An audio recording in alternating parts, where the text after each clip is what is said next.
ذریعے ولادت ہو، شہادت ہو، ہر حوالے سے ہر روز مختلف علماء کرام جو ہے وہ خطاب فرماتے ہیں۔ آج کے خطیب ہمارے قبلہ حجت الاسلام والمسلمین سید قزادہ حسین ندوی صاحب تشریف لائے ہیں۔ ان سے میں التماس کروں گا تشریف لائیں اور ذکر محمد و آل محمد بیان فرمائیں گے۔ صحت و سلامتی کے لیے با محمد و آل محمد صلوات۔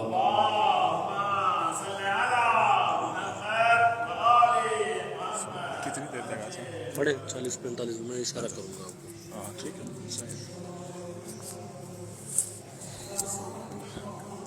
برائے خوشنودی ہے امام رضا علیہ السلام صلوات۔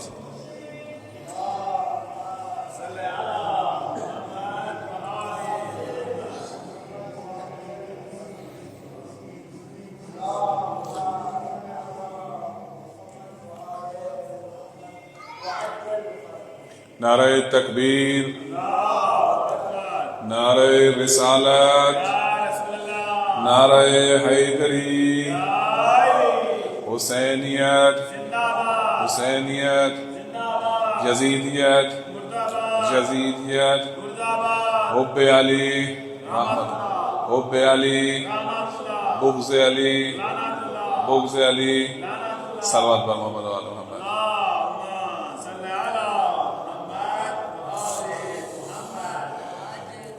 ماشاءاللہ لا حول ولا قوة الا باللہ العلی العظیم۔ حسبنا اللہ نعم الوکیل و نعم المولا و نعم النصیر۔ رب اشرح لی صدری ویسر لی امری واحلل عقدة من لسانی ويفقهوا قولي۔ الحمد لله الذي لا يبلغ مدحته القائلون ولا يحصي نعماءه العادون ولا يؤدي حقه المجتهدون، والصلاة والسلام على سيد الأنبياء والمرسلين أبي القاسم محمد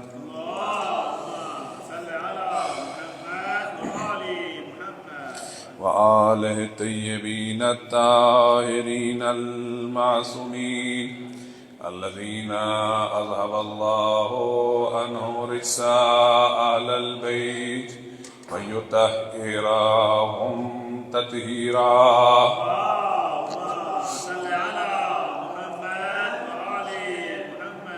جب میں اپنے زمانے کے امام کا لقب خاص ذکر کروں تو آپ سب لوگوں سے گزارش ہے کہ اس طرف قبلہ رخ ہے اور قبلہ رخ کھڑے ہو کے اپنی جگہ پر 3 دفعہ ہدیہ سروات اپنے زمانے کے امام کی بارگاہ میں پیش فرمائیں۔ خصوصاً علی الثانی عشر الذي بيمنه رزق الورى وبوجوده ثبتت الأرض والسماء، الحجة ابن الحسن القائم عليه السلام۔ اللهم صل على محمد وآل محمد وعجل فرجه۔ اللهم صل على محمد وآل محمد وعجل فرجه۔ اللهم صل على محمد وآل محمد وعجل فرجه۔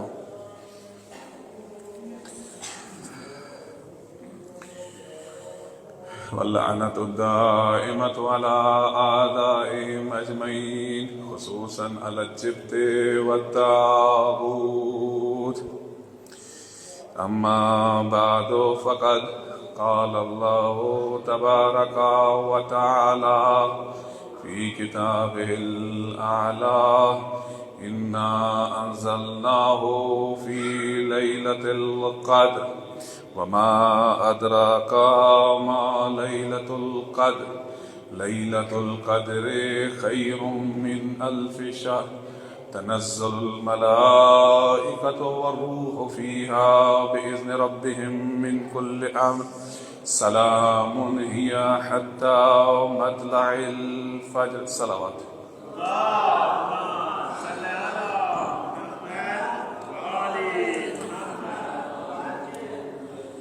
جمعۃ المبارک کا دن گزرا ہے اور یہ جمعۃ المبارک کا دن منسوب ہے، اس کی نسبت ہے امام زمانہ علیہ السلام سے. آخری حجت پروردگار، حجت دوران، حضرت حجت ابن الحسن المہدی علیہ السلام، اس کے ساتھ اس دن کی نسبت ہے اور یہ دن ان کے ساتھ منسوب ہے. ہفتے کے مختلف ایام جو ہیں مختلف معصومین علیہ السلام کے ساتھ ان کی نسبت ہے، لیکن جمعے کا دن خاص ہے امام زمانہ علیہ السلام کے ساتھ. اور اسی مناسبت سے جو ہے ہر جمعے کا یہاں پہ جو مجلس عزا کا انعقاد ہوتا ہے وہ امام زمانہ علیہ السلام کے ذکر سے ہوتا ہے. خداوند کریم سے دعا ہے کہ خداوند کریم اس مجلس عزا کو منعقد کرنے والے منتظمین، خصوصاً برادر محترم آغا ناصر انقلابی صاحب کہ جو گزشتہ کم از کم بھی 25 سالوں سے مسلسل جو ہے پورا سال جو ہے اس مجلس عزا کا وہ انعقاد کرتے ہیں. کچھ بھی ہو جائے وہ بغیر کسی کی پرواہ کیے ہوئے وہ اس جگہ پر جو ہے مسلسل اس کا مجلس عزا کا انعقاد کرتے ہیں. خداوند کریم سے دعا ہے کہ خداوند کریم برادر محترم آغا انقلابی صاحب کی توفیقات خیر میں اضافہ فرمائے اور ان کے ساتھ جتنے بھی منتظمین ہیں ہمارے دوست، یہ بھی بڑی محنت کے ساتھ جو ہے اس میں مجلس عزا کے انعقاد کے لیے کوشش کرتے ہیں اور خداوند کریم ان سب کی توفیقات خیر میں اضافہ فرمائے.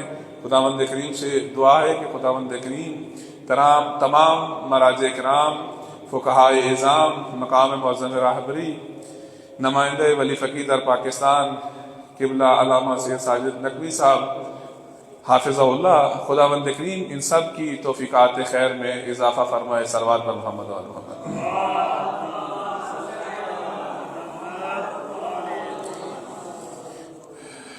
میں نے بند حکیم میں آپ کے سامنے جس سورہ مبارکہ کی تلاوت کرنے کا شرف حاصل کیا ہے، یہ سورہ مبارکہ ان صورتوں میں سے ہے کہ جو صورتیں حضرت زہرا سلام اللہ علیہ کے فضائل اور مناقب سے متعلق ہیں.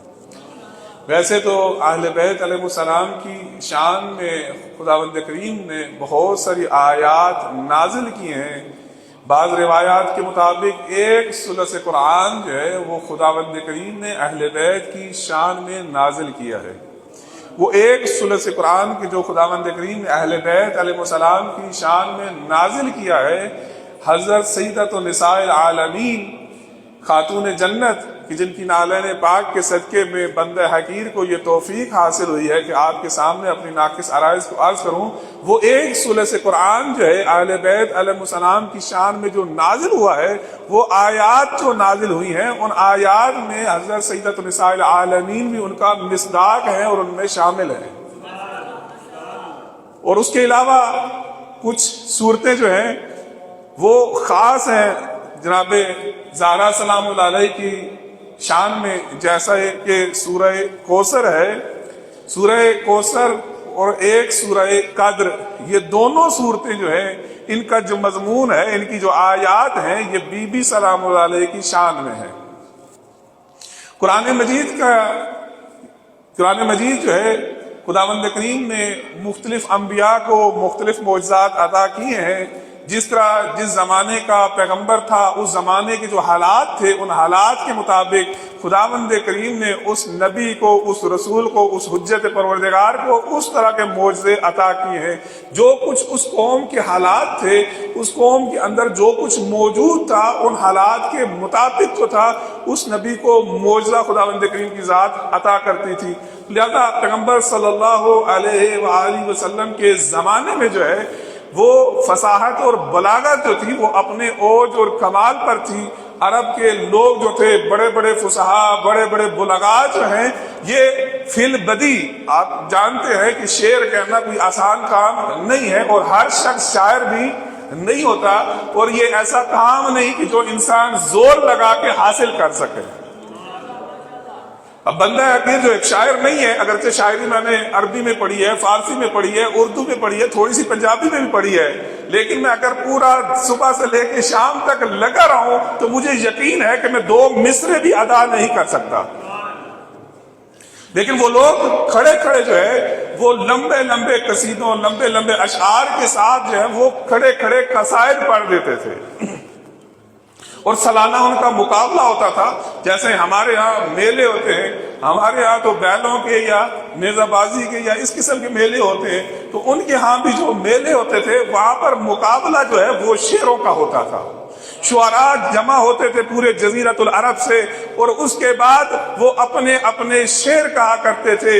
وہاں پہ جو شعراء جو تھے، جو بڑے بڑے شاعر تھے، ان کا جو کلام انتخاب ہوتا تھا، جو مقابلے میں جیت جایا کرتے تھے، ان کے کلام کو لے کے خانہ کعبہ کی دیوار پہ چسپاں کر دیا جاتا تھا۔ اب قرآن مجید جب نازل ہوا اور یہ کام سلسلہ ان کا جاری تھا، تو ایک روایت کے مطابق جو ہے پیغمبر صلی اللہ علیہ وآلہ وسلم نے سورہ کوثر جو ہے، قرآن مجید کی طویل ترین سورہ جو ہے وہ سورہ بقرہ ہے، اور قرآن مجید کی مختصر سورہ جو ہے وہ سورہ کوثر ہے۔ خداوند کریم نے مختصر یہ سورہ نازل کی۔ اب پیغمبر صلی اللہ علیہ وآلہ وسلم نے ایک روایت کے مطابق جو ہے سورہ کوثر جو ہے خانہ کعبہ کی دیوار کے اوپر لکھ کر لٹکا دی۔ جب بڑے بڑے فصحاء نے، بلغاء نے، شعراء نے، عرب کے بڑے بڑے لوگوں نے جب وہاں پر سورہ کوثر کو دیکھا ہے، قرآن مجید کی اس سورت کو دیکھا ہے، تو رات کی تاریکی میں شاعر آتے تھے اور اپنے کلام کو لے کر چلے جاتے تھے۔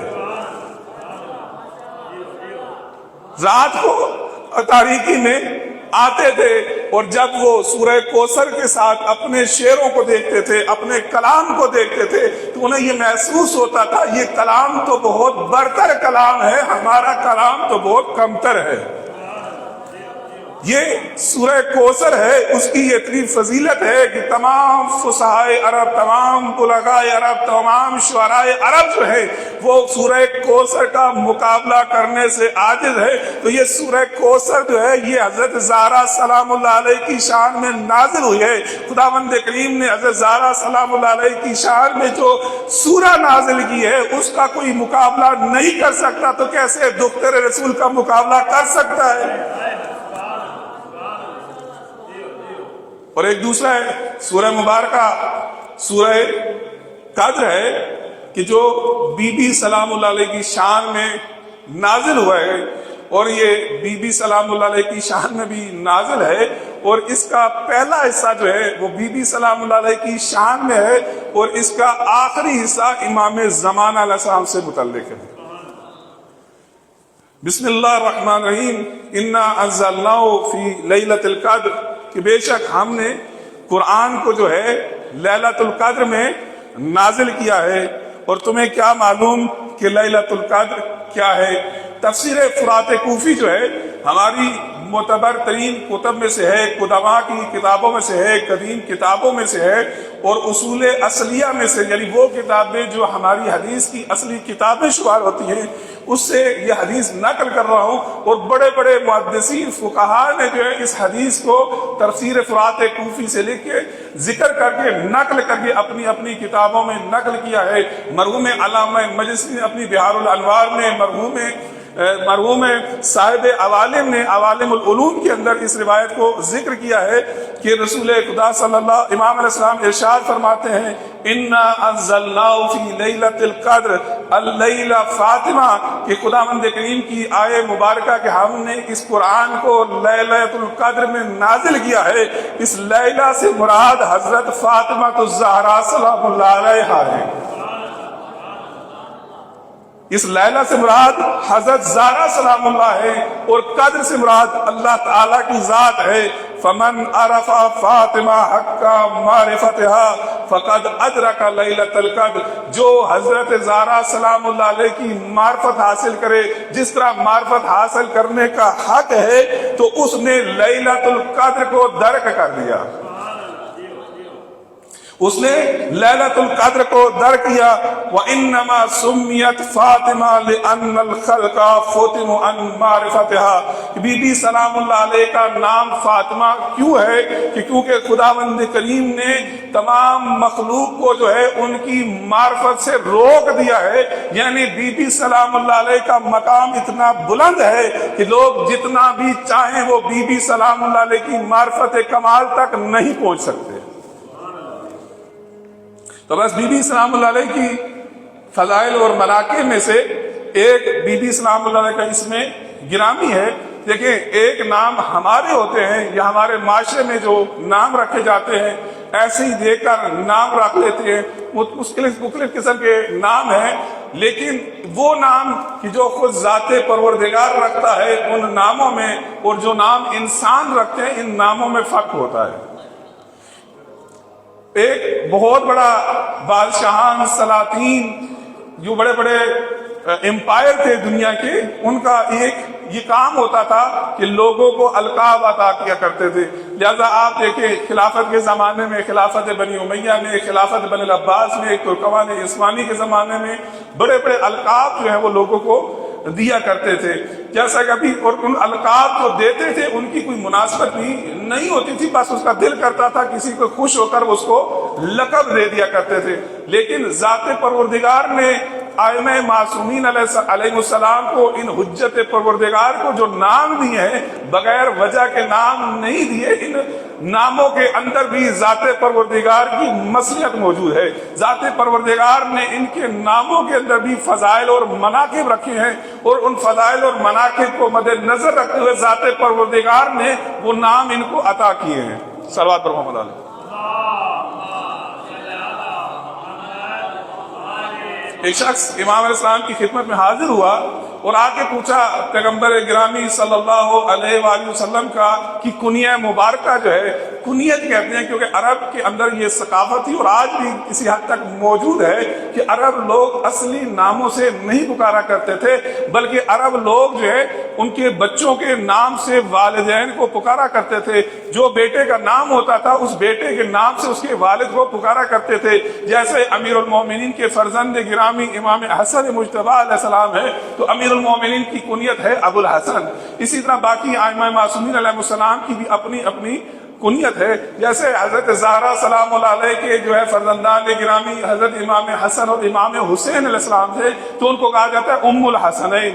تو لہذا آگے کسی نے امام علیہ السلام کی خدمت میں عرض کیا کہ پیغمبر صلی اللہ علیہ وآلہ وسلم کی جو کنیت ہے ابو القاسم، اس کی وجہ کیا ہے کہ پیغمبر کی یہ کنیت ہے؟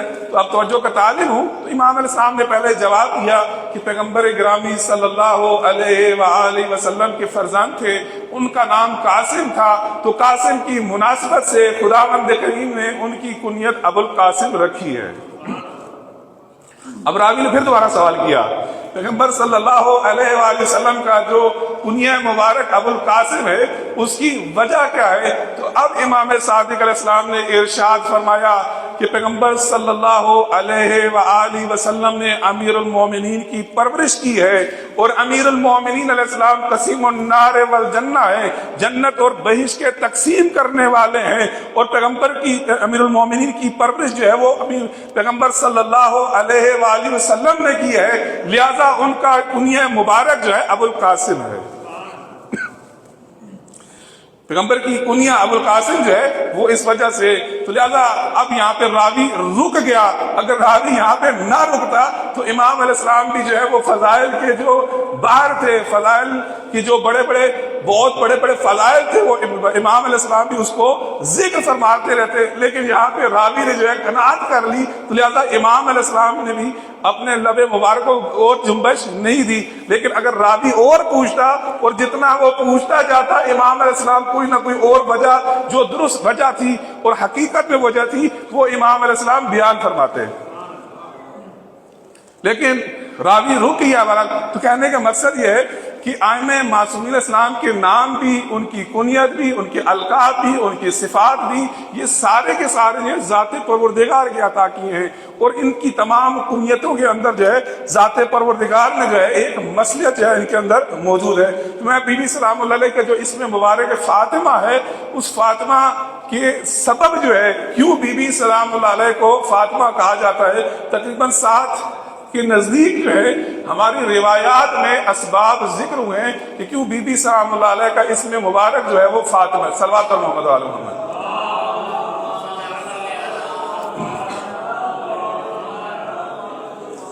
ایک اور سبب کہ جس کے سبب بی بی سلام اللہ علیہ کا اسم گرامی فاطمہ ہے، امام علیہ السلام یہ ارشاد فرماتے ہیں انمت سمیت ابنتی فاطمہ لأن اللہ فاطمہ محبیہا عن النار۔ خداوند کریم نے حضرت زہرا سلام اللہ علیہ کا نام فاطمہ اس لیے رکھا ہے کیونکہ خداوند کریم نے ان کو اور ان کے ماننے والوں کو عذاب جہنم سے دور رکھا ہے۔ لفظ فاطمہ جو ہے فتم سے ہے۔ فتم جو ہے عربی زبان اور لغت کے اندر جب بچہ جو ہے، کیونکہ جو عربی زبان کے اندر نام ہوتے ہیں، جو کلمات استعمال ہوتے ہیں، ان ناموں کے اندر اور لغت کے اندر ایک مناسبت پائی جاتی ہے، اور اس مناسبت کی وجہ سے اس کا لفظ جو ہے وہ ان مفاہیم اور معنی کے لیے جو ہے وہ رکھے جاتے ہیں۔ تو بی بی سلام فاطمہ کا جو مطلب لغت کے اعتبار سے ہے وہ یہ ہے کہ جب بچے کو دودھ کو چھڑا دیا جاتا ہے اور اب اس کے لیے دودھ کو ممنوع قرار دیا جاتا ہے تو وہاں پہ لفظ فتم استعمال ہوتا ہے، یعنی کسی کو دور رکھنا، کسی کو محروم رکھنا، کسی کو ممنوع قرار دینا۔ تو خداوند کریم نے اس مناسبت سے انما سمیت ابنتی فاطمہ، خداوند کریم نے میری بیٹی کا نام فاطمہ اس لیے رکھا ہے کیونکہ ذات پروردگار نے میری بیٹی کو اور میری بیٹی کے جو محبین ہیں ان کو خداوند کریم نے جہنم کی آگ سے دور رکھا ہے۔ پھر امام علیہ السلام ایک چوتھی وجہ جو ہے وہ ذکر کرتے ہیں۔ امام علیہ السلام فرماتے ہیں انما سمیت فاطمہ لانہا فطمت عن الطمس والعلم۔ خداوند کریم نے حضرت زہرا سلام اللہ علیہ کا فاطمہ اس نام اس لیے رکھا ہے کہ خداوند کریم نے تمام قسم کے طمس کہتے ہیں ہر قسم کی معصیت سے، ہر قسم کی آلودگی سے، ہر قسم کے خبث سے، ہر قسم کی نجاست سے حضرت زہرا سلام اللہ علیہ کو دور رکھا ہے۔ یعنی ہر قسم کی آلودگی، ہر قسم کا خبث، ہر قسم کا طمس جو ہے خداوند کریم نے حضرت زہرا سلام اللہ علیہ کو اس سے دور رکھا ہے، اور یہ تمام چیزیں حضرت زہرا سلام اللہ علیہ سے دور ہے، اس لیے بی بی سلام اللہ علیہ کا اسم گرامی جو ہے وہ فاطمہ ہے۔ اس کے بعد ایک اور روایت کے مطابق جو ہے اب روز قیامت جو ہے بی بی سلام اللہ علیہ، بہت ایک لمبی طولانی روایت ہے، تفسیر فرات کوفی کے اندر موجود ہے، اس کا صرف یہ حصہ بیان کرنا ہے کہ روز قیامت ہے بی بی سلام اللہ علیہ پروردگار کی بارگاہ میں حاضر ہوں گی، اور اس وقت ذات پروردگار سے اپنے شیعوں سے متعلق، اپنے محبین سے متعلق بی بی سلام اللہ علیہ عرض کریں گی۔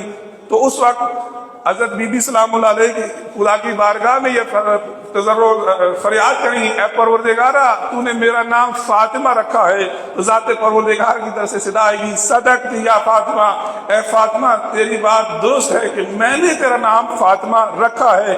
انی سمیتک فاطمہ، اے فاطمہ تیرا نام میں نے فاطمہ رکھا ہے۔ فاطمت بکا من احبک وتولاک، فتم تو بکی من احبک وتولاک واحب ذریتک، اے فاطمہ میں نے تجھے اور جو تجھ سے محبت کرے، جو تجھ سے ولایت رکھے، تو میں نے اور جو تیری ذریت کے ساتھ محبت رکھے، ان کی ولایت رکھے، تو میں نے ان کو کیا ہے عذاب جہنم سے دور رکھ دیا ہے۔ میں نے عذاب جہنم کو ان سے ہٹا دیا ہے، میں نے عذاب جہنم کو ان سے معاف کر دیا ہے۔ وعدوی ووعدی الحق وانا لا اخلف المیعاد، اور میں اپنے وعدے میں سچا ہوں اور میں اپنے وعدے میں تخلف نہیں کرتا۔ اب بی بی سلام اللہ ایک دوسری روایت میں بی بی سلام اللہ پروردگار کی بارگاہ میں التجا کرے گی، پروردگار کی بارگاہ میں شفاعت کرے گی، اے پروردگار شیعتی، اے پروردگار میرے شیعے، ذات پروردگار کی ندا آئے گی قد غفرت، تو میں نے ان سب کو معاف کر دیا ہے۔ اس وقت بی بی سلام اللہ علیہ فرمائیں گی شیعہ تو ولدی، میری اولاد کے شیعہ، تو ذات پروردگار کہے گی قد غفرت، تو میں نے ان کو بھی معاف کر دیا ہے۔ تو اب بی بی سلام اللہ علیہ کی شیعہ و شیعتی، جو میرے شیعوں کے شیعہ ہیں ان سے متعلق تو ذات پروردگار کہے گی اے فاطمہ میں نے ان کو بھی معاف کر دیا ہے، اس میدان معاشر میں جو بھی آپ کی پناہ لیتا ہے میں نے اس کو عذاب جہنم سے دور کر دیا ہے۔ تو اب بی بی سلام اللہ علیہ کا بھی روز قیامت اور معاشر جو ہے ایک مستقل فضائل ہے۔ اب میں صرف اس کی طرف اشارہ نہیں کرتا، ایک مختصر اشارہ کرنا تھا۔ تو اب بی بی سلام اللہ علیہ کی جو ردائے مبارک ہے، ایک روایت کے اندر میں نے پڑھا تھا اور اس کا حوالہ بھی میرے پاس موجود ہے کہ بی بی سلام اللہ علیہ کی جو ردائے مبارک ہے، اس ردائے مبارک کا اتنا اثر ہے کہ 2 ارب انسان جو ہیں جو بی بی سلام اللہ کے ردائے مبارک کا پلو کسی جگہ سے سنبھال لیں گے، ذات پروردگار سب کی شفاعت کو قبول کر دے گا اور سب کو بہشت میں داخل کرے گا۔ یہ بی بی سلام اللہ علیہ کی ردائے مبارک جو ہے یہ اتنی مبارک ہے کہ 2 ارب افراد جو ہے اس کو پکڑیں گے تو ذات پروردگار ان کو معاف کر دے گا۔ یہ ردائے مبارک کا اتنی فضیلت اور کمال ہے تو جو بی بی کا کمال ہے وہ کتنا ہوگا۔ تو اب ذات پروردگار ان سب کو معاف کرے گا تو اس وقت خلائق جو ہے مخلوقات پروردگار یہ ساری کی ساری اس وقت یہ آرزو کریں گی اے کاش ہم بھی فاطمی ہوتے۔ تو بی بی سلام اللہ علیہ کا فضیلت ہے انا انزلناہ فی لیلۃ القدر، ہم نے قرآن کو لیلۃ القدر میں نازل کیا اور عرض کیا روایات کے مطابق اس لیلہ سے مراد حضرت زہرا سلام اللہ علیہ ہے اور قدر سے مراد ذات پروردگار ہے۔ اور آگے جا کے ذات پروردگار یہ ارشاد فرماتی ہے وما ادراک ما لیلۃ القدر، اور تمہیں کیا معلوم کہ لیلۃ القدر کیا ہے۔ یہ اس وقت ذات پروردگار ارشاد فرماتا ہے جب ذات پروردگار کو پتا ہے اور ذات پروردگار نے یہ اعلان کرنا ہے کہ کسی کو بھی اس چیز سے متعلق جو ہے معلوم نہیں ہے، تمام مخلوقات عاجز ہیں اس مطلب اور اس معنی سے۔ اور تمہیں کیا معلوم کہ لیلۃ القدر کیا ہے؟ لیلۃ القدر خیر من الف شہر، لیلۃ القدر جو ہے وہ 1000 مہینوں سے بہتر ہے۔ اب یہاں پر 1000 کا لفظ ایک طرف استعمال ہوا ہے کہ وہ 1000 مہینوں سے بہتر ہے، ایک طرف کا لفظ استعمال ہوا ہے کہ 1000 مہینے، لیکن 1000 مہینوں کے علاوہ کتنوں سے کیا مراد ہے؟ 1000 سے اوپر کتنے؟ 1200، 1100، 1200، 1500، 2000، 4000، 1 لاکھ، 10 لاکھ، 1 ملین، 10 ملین، 1 ارب 10 ملین، اس طرف سے ذات پروردگار نے چھوڑ دیا، کہا کہ اتنوں سے کم از کم جو ہے 1000 مہینوں سے بہتر ہے، لیکن اس طرف بھی فرمایا کہ کتنے زیادہ جو ہے، کیونکہ اب ذات پروردگار جانتی ہے یا ائمہ معصومین علیہ السلام جانتے ہیں۔ لیلۃ القدر خیر من الف شہر تنزل الملائکۃ والروح فیہا باذن ربہم من کل امر، اس میں فرشتے اور روح الامین جو ہے وہ پروردگار کے اذن سے جو ہے وہ نازل ہوتے ہیں، کیونکہ جمعے کا دن جو ہے وہ امام زمانہ علیہ السلام کے ساتھ منسوب ہے، اور عرض کیا تھا کہ اس آیے مبارک، اس سورہ مبارکہ کا پہلا حصہ جو ہے وہ حضرت زہرا سلام اللہ علیہ سے متعلق ہے اور اس کا جو آخر ہے وہ امام زمانہ علیہ السلام سے متعلق ہے۔ امام علیہ السلام ارشاد فرماتے ہیں کہ ہمارے شیعوں سے یہ کہو کہ اپنے مخالفین کے ساتھ، ہمارے مخالفین کے ساتھ سورہ انا انزلنا جو ہے وہ اس کے ساتھ احتجاج کرے ہماری امامت پر، ہماری ولایت کے اوپر۔ یعنی اگر ہماری مخالفین کے سامنے ہماری امامت کو، ہماری ولایت کو، ہماری خلافت بلا فصل کو ثابت کرنا ہے تو سورہ انا انزلنا کے ساتھ جو ہے ان سے احتجاج کرے، یعنی ان کو جو حجت پیش کرنی ہے، جو ان کو دلیل پیش کرنی ہے وہ سورہ انا انزلنا سے پیش کرے۔ کیسے؟ ذرا توجہ کا طالب ہو۔ تنزل الملائکۃ والروح فیہا باذن ربہم من کل امر سلام ہی حتی مطلع الفجر۔ تنزل الملائکۃ، ملائکہ نازل ہوتے ہیں، تنزل الملائکۃ والروح، ملائکہ اور روح جو ہے اس شب میں جو ہے وہ نازل ہوتے ہیں۔ اب سوال یہ ہے کہ لیلۃ القدر جو ہے فقط ایک دفعہ تھی پیغمبر صلی اللہ علیہ وآلہ وسلم کے زمانے میں یا ہر سال لیلۃ القدر ہوتی ہے؟ تمام مسلمین کا اس بات پر اجماع ہے کہ ہر سال لیلۃ القدر کی تکرار ہوتی ہے، ہر سال لیلۃ القدر ہوتی ہے۔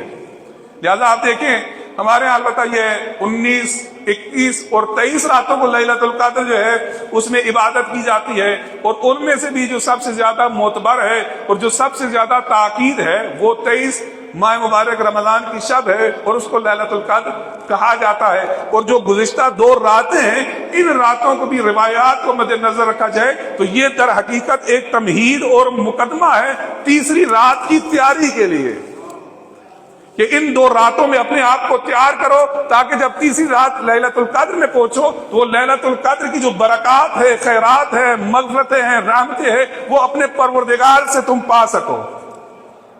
تو باقی جو مکاتب فکر ہیں وہ غالباً 27 کی شب جو ہے اس کو لیلۃ القدر جو ہے وہ قرار دیتے ہیں اور اس لیلۃ القدر کے مطابق اپنی تراویح بھی، شبینے بھی اور باقی جو تمام کا عبادتوں کا سلسلہ وہ اس 27 کی رات کو تمام کرتے ہیں. لیکن یہ بات مسلم ہے کہ لیلۃ القدر جو ہے وہ ہر سال کو ہوتی ہے اور تمام امت مسلمہ جو ہے سال کی کسی ایک رات کو لیلۃ القدر جو ہے اس کو تسلیم کرتے ہیں اور عبادت کرتے ہیں. صلوات محمد علیہ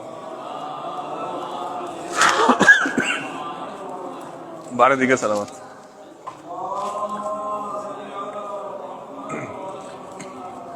تو بہرحال لیلۃ القدر کی تکرار جو ہے یہ ہر سال ہوتی ہے. اب سوال یہ ہے تنزل، اب جو بات کر رہا تھا امام علیہ السلام نے کہا کہ ہمارے مخالفین سے تم احتجاج کرو، ان کے سامنے حجت پیش کرو ہماری خلافت سے متعلق، ہماری ولایت سے متعلق. تو اب ایسے استدلال کرے کہا کہ تنزل الملائکۃ والروح فیہا باذن ربہم من کل امر سلام ہی حتی مطلع الفجر، کہ فرشتے اور روح القدس جو ہے وہ نازل ہوتے ہیں. اب ان سے سوال کرو کہ لیلۃ القدر بھی ہر سال ہوتی ہے، ہر سال لیلۃ القدر کی تکرار ہوتی ہے، یہ فرشتے اور روح القدس جو ہے یہ نازل کس کے اوپر ہوتے ہیں؟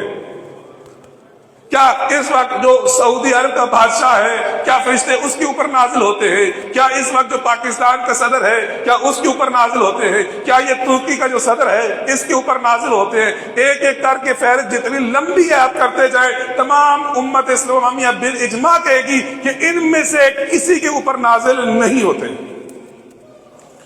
ان میں سے کسی کے اوپر نازل نہیں ہوتے. لیکن یہ تو قرآن کے مسلمات میں سے ہے کہ فرشتے اور روح القدس نازل ہوتے ہیں. تو بس سوال یہ ہے کہ یہ فرشتے اور روح القدس کس کے اوپر نازل ہوتے ہیں؟ بس اس کا مطلب ہے کہ ایک ایسی ذات موجود ہے کہ جس کے اوپر فرشتے بھی نازل ہوتے ہیں، روح القدس بھی نازل ہوتے ہیں، اور جس کے اوپر فرشتے اور روح القدس نازل ہوتے ہیں وہی تمہارے زمانے کا امام ہے.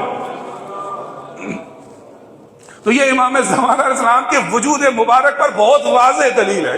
اس سے واضح دلیل امام زمانہ علیہ السلام کے وجود مبارک پر نہیں ہو سکتی. اور یہ دلیل ہے قرآن کی آیہ مبارکہ کہ امام زمانہ علیہ السلام کا وجود مبارک موجود ہے. ایک حجت پروردگار موجود ہے جس کے پاس فرشتے نازل ہوتے ہیں، روح القدس نازل ہوتے ہیں، اور 1 سال سے لے کے اس شب قدر سے لے کے اگلی شب قدر تک کے تمام امور جو ہے ذات پروردگار کے حکم سے، ذات پروردگار کے اذن سے ان کی خدمت میں پیش کیے جاتے ہیں. تنزل الملائکۃ والروح فیہا باذن ربہم من کل امر سلام ہی حتی مطلع الفجر. تمام ادیان الہی میں، تمام انبیاء کی سنتوں میں، تمام ادیان کے اندر، تمام رسولوں کی، تمام انبیاء کی جتنے بھی ادیان آسمانی گزرے ہیں اس میں ایک سنت الہی یہ ہے کہ ہر زمانے کی حجت پروردگار، ہر زمانے کی جو حجت پروردگار ہے رسول کی شکل میں، نبی کی شکل میں، امام کی شکل میں، ذات پروردگار نے اس کو مرکزیت اور محوریت عطا کی ہے. اور تمام افراد کو انبیاء میں سے، اولیاء میں سے، رسولوں میں سے جو بھی ان کے نزدیک تھا، اگر اس کو کوئی مقام اور مرتبہ ملا ہے تو اس کو وہ مقام اور مرتبہ جو ہے اپنے زمانے کی جو حجت پروردگار تھی، جو اس زمانے کی حجت دوران تھی، اس کے ساتھ جتنی اس کی قربت زیادہ تھی، جتنی اس کی وفاداری زیادہ تھی، جتنی اس کے ساتھ اطاعت تھی، اتنا زیادہ خداوند کریم نے اس کو مقام عطا کیا ہے. اور خداوند کریم نے جتنا بھی حجت پروردگار سے دوری تھی، جتنی پروردگار کی حجت سے دشمنی تھی، جتنی پروردگار سے حجت سے کسی کی مخالفت تھی، خداوند کریم نے اتنا ہی اس کو ذلیل اور رسوا بھی کیا ہے. حضرت آدم علیہ السلام، فاسجدوا لآدم، قصہ قرآن کے اندر ذکر ہے کہ آدم کو تم سجدہ کرو. اب تمام فرشتوں نے حضرت آدم کو سجدہ کر دیا، ایک ابلیس نے سجدہ نہیں کیا۔ اب یہاں پہ معاملہ سجدے کا نہیں تھا، آدم کو سجدے کا تھا۔ دیکھیں ذات پروردگار جو ہے وہ ہمارے سجدوں کی، کسی بھی سجدوں کی محتاج نہیں ہے۔ ذات پروردگار کی اتنے زیادہ فرشتے ہیں، اتنی زیادہ بہت اس تعداد میں ذات پروردگار کے فرشتے موجود ہیں کہ جو حالت رکوع میں ہے وہ حالت رکوع میں ہے، جو حالت قیام میں ہے وہ حالت قیام میں ہے، جو سجدے میں ہے وہ سجدے میں ہے، جو عبادت کر رہا ہے وہ اپنی اسی عبادت میں موجود ہے۔ ذات پروردگار ہمارے سجدوں کا محتاج نہیں، ذات پروردگار کسی کے سجدوں کا محتاج نہیں، اور ذات پروردگار ابلیس کے بھی سجدے کا محتاج نہیں تھا، لیکن خدا کا حکم یہ تھا کہ آدم کو سجدہ کرو۔ اب خانہ کعبہ جو ہے، خانہ کعبہ کیا چیز ہے؟ خانہ کعبہ در حقیقت کیا ذات پروردگار خانہ کعبہ کے اندر موجود ہے؟ کیا وہ خانہ کعبہ معاذ اللہ ذات پروردگار ہے؟ ذات پروردگار زمان اور مکان جو ہے ان کی قیدوں سے مبرہ ہے۔ جو زمان میں آ جائے، جو مکان میں آ جائے، وہ پروردگار نہیں ہوتا، وہ رب نہیں ہوتا، وہ خالق نہیں ہوتا، وہ مالک نہیں ہوتا۔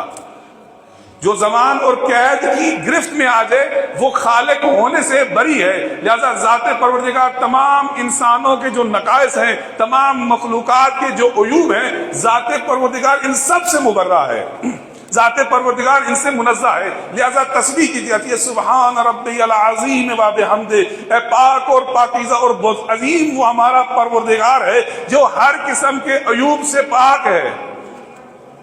اب یہ خانہ کعبہ جو ہے، یہ خانہ کعبہ سوائے ایک حجر الاسود کے جتنے بھی خانہ کعبہ کے اندر پتھر لگے ہیں، یہ سارے کے سارے پتھر کہاں سے آئے ہیں؟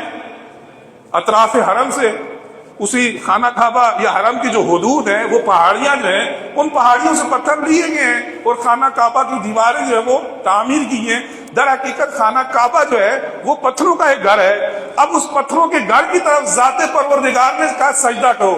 اب وہ پتھر جو ہے یا وہ گھر جو ہے، اس کو جو تقدس ہے، جو اس کو عظمت ہے، وہ اس وجہ سے نہیں کہ وہ گھر اور پتھر جو ہے معاذ اللہ وہ خدا ہے، بلکہ خدا کا حکم ہے کہ اس کی طرف سجدہ کرو۔ سجدہ جو ہے وہ ذات پروردگار کو کیا جاتا ہے، لیکن پروردگار نے سجدے کا رخ جو ہے وہ اس پتھروں کی طرف کر دیا ہے۔ لہذا ایک زمانے میں جو سجدہ تھا وہ بیت المقدس کی طرف کیا جاتا تھا، لہذا ذات پروردگار مسلمان جو ہیں وہ ایک وقت جو تھا وہ بیت المقدس کی طرف منہ کر کے نماز پڑھا کرتے تھے۔ لہذا خداوند کریم نے جب حکم کو تبدیل کیا، قرآن کے اندر آیات موجود ہے، کہا کہ اب بیت المقدس سے رخ کو موڑ لو اور خانہ کعبہ کی طرف رخ کر لو۔ لہذا وہ بیت المقدس جو ہے وہ بھی پتھروں کا گھر ہے اور خانہ کعبہ یہ بھی پتھروں کا گھر ہے، لیکن دونوں کے سجدے کرنے کا حکم جو تھا وہ ذات پروردگار نے دیا ہے۔ لہذا تمہاری تمام عبادتیں اس وقت قبول ہوں گی کہ جب تم اپنا رخ جو ہے وہ خانہ کعبہ کی طرف کرو گے۔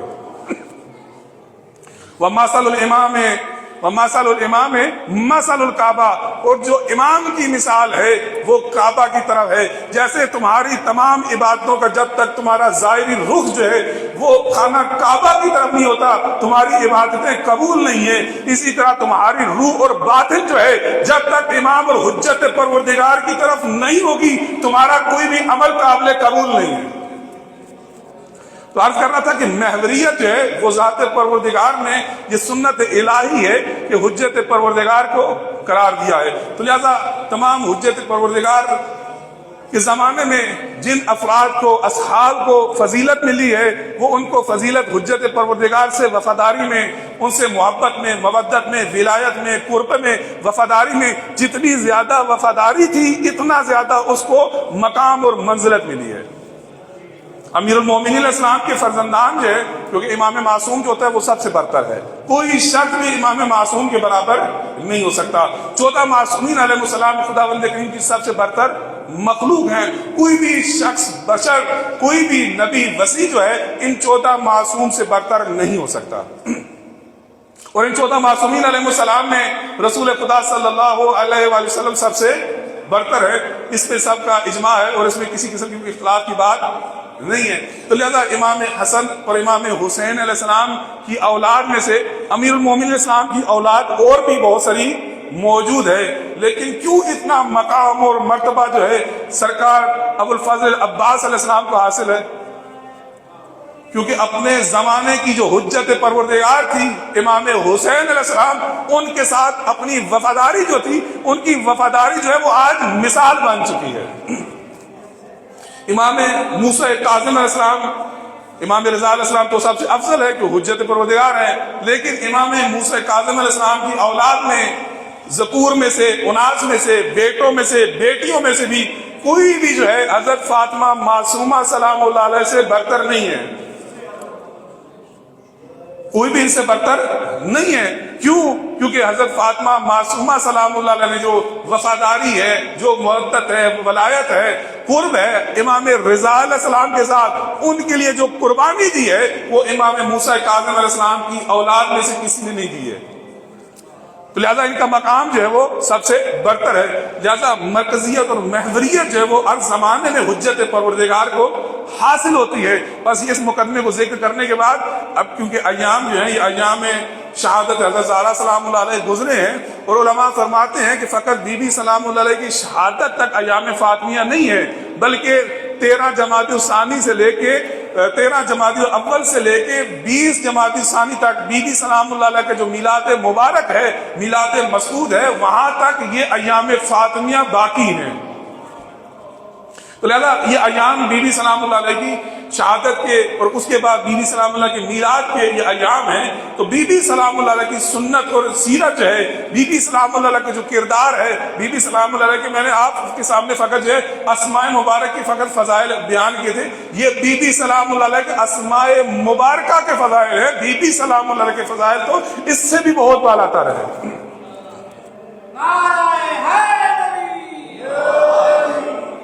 بارہ جی کا سلام۔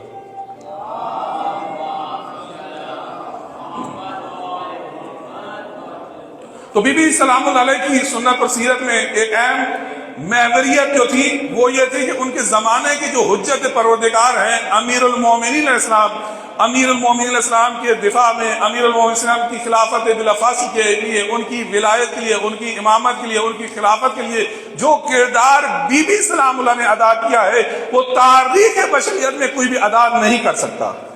تو لہذا بی بی سلام اللہ نے اپنی اس حکمت عملی کے ساتھ امیر المومنین کے دفاع میں، امیر المومنین کے تحفظ میں، امیر المومنین کی حمایت میں، امیر المومنین کی نصرت میں وہ جو کام انجام دیے ہیں، بی بی سلام اللہ علیہ نے ان اقدامات کے ذریعے ایسی کاری ضربے جو ہیں، ایسے کاری وار جو ہیں امیر المومنین کے مخالفین سے، امیر المومنین کے جو منکرین تھے، امیر المومنین اسلام کے جو حق غصب کرنے والے ہیں، بی بی سلام اللہ علیہ نے اپنے کردار کے ساتھ ان کو جو وار کیے ہیں، جو ان پر ضربیں لگائی ہیں، آج تک وہ مخالفین امیر المومنین، آج تک امیر المومنین کے جو دشمنان ہیں، امیر المومنین کا علیہ السلام کا جو حق غصب کرنے والے ہیں، آج تک ان کے پاس امیر المومنین علیہ السلام کے خلاف اس اقدام کرنے کا کوئی جواز موجود نہیں ہے، آج تک ان کے پاس کوئی جواز اور کوئی دلیل موجود نہیں ہے۔ جب بھی یہ بات سامنے آتی ہے تو وہاں پہ بی بی سلام اللہ علیہ کا جو حقیقت ہے وہ سب کے سامنے واضح ہو جاتی ہے۔ ایک عام کام اب میں ترتیب کے ساتھ جتنا میرے پاس وقت موجود ہے، جیسے مجھے اشارہ کریں گے تو میں آپ کی ذہنتوں کو تمام کر دوں، مختصر طریقے سے ایک ایک کر کے آپ کے سامنے ذکر کرتا ہوں کہ بی بی سلام اللہ نے ایک اہم اقدام جو ہے، ایک کاری ضرب جو ہے، وہ ایک کاری وار جو ہے مخالفین کے اوپر کیا ہے، وہ بی بی سلام اللہ علیہ نے اپنے گریے کے ساتھ، بی بی سلام اللہ علیہ کا شب و روز گریہ کرنا، شب و روز بی بی سلام اللہ علیہ گریہ کرتی تھی، تو یہ بی بی سلام اللہ علیہ کا جو گریہ کرنا تھا اس نے ایک بیداری پیدا کر دی، اس نے ایک ہلچل پیدا کر دی۔ جو بھی مدینے کے اندر آتا تھا وہ یہ سوال کرتا تھا کہ رسول اللہ صلی اللہ علیہ وآلہ وسلم کی بیٹی جو ہے یہ دن رات کو کیوں گریہ کرتی ہے؟ لہذا گریہ کرنا جو ہے یہ بی بی سلام اللہ علیہ کا ایک بہت اہم جو ہے وار تھا، اور یہی گریہ جو ہے آپ دیکھیں عزاداری سید الشہداء علیہ السلام میں ایک بہت اہم عنصر جو ہے امام علیہ السلام کی قربانی کو زندہ رکھنے میں، امام علیہ السلام کی شہادت کو زندہ رکھنے میں، امام علیہ السلام کو مقصد میں زندہ رکھنے میں، وہ عزاداری سید الشہداء ہے۔ اور عزاداری سید الشہداء میں بھی اہم ترین چیز جو ہے وہ امام علیہ السلام کے مصائب کے اوپر گریہ کرنا ہے۔ اور آج یہ گریہ امام حسین علیہ السلام ہے کہ جس کے ساتھ مذہب جو ہے وہ پھیل رہا ہے. یہ اللہ تعالیٰ کا ایک معجزہ ہے کہ تمام دنیا جو ہے وہ شیعت کی مخالف ہے. تمام دنیا کی سپر طاقتیں ظاہر اور باطن میں جو ہے وہ مذہب اہل بیت کی مخالف ہیں. لیکن ہر سال دیکھیں نئی جگہ پر محرم کا بھی انعقاد ہو جائے, ہر سال نئی جگہوں پر عزاداری کا انعقاد ہوتا ہے, اور ہر سال اس عزاداری کی برکت سے جو ہے لوگ جو ہے مذہب شیعہ میں داخل ہوتے ہیں اور مذہب حقہ کو قبول کرتے ہیں. نعرے تکبیر, نعرے رسالت, نعرے حیدری, حیدری, صلوات محمد وعلی محمد صلوات.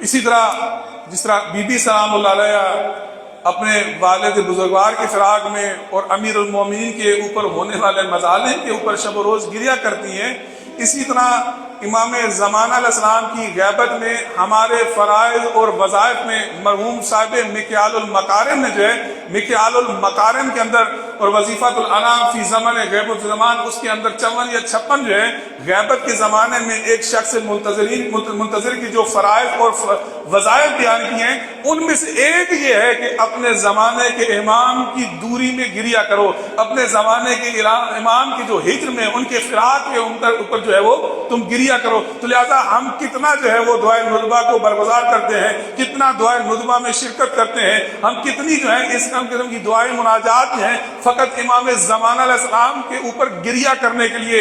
غیبت جو ہے یہ ایک سب سے بڑی مصیبت ہے.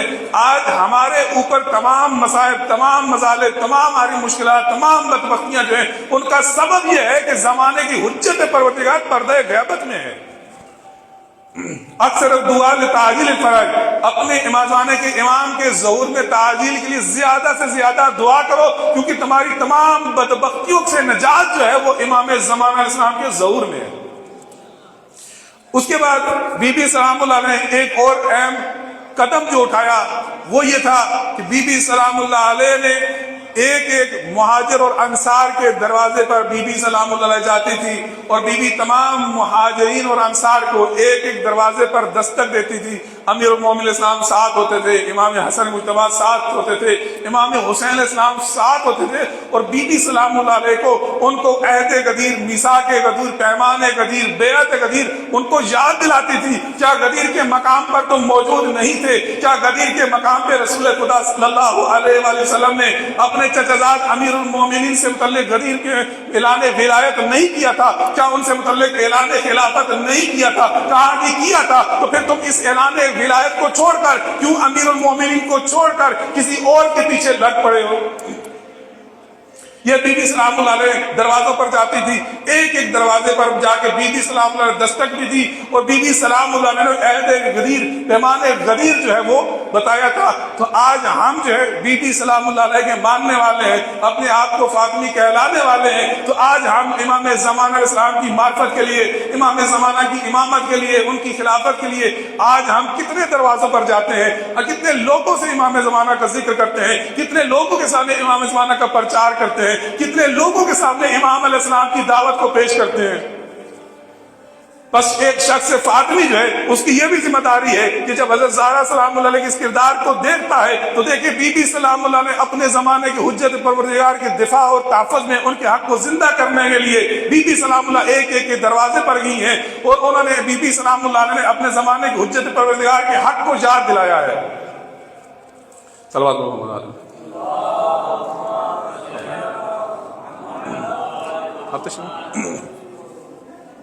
بی بی سلام اللہ نے ایک اور اہم اقدام جو تھا, اگرچہ یہ تقریباً 8-9 یا تقریباً کم و بیش 10 اقدام تھے جو بی بی سلام اللہ نے اپنے زمانے کے حجت دوران اپنے زمانے کی حجت پروردگار ان کے دفاع میں, تحفظ میں انجام دیے ہیں.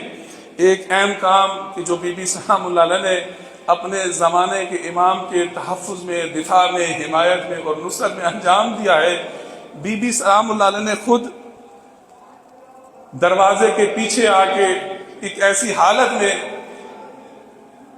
سلیمان کہتے ہیں کہ میں نے, سلیم ابن قیس کہتے ہیں میں نے سلمان سے سوال کیا,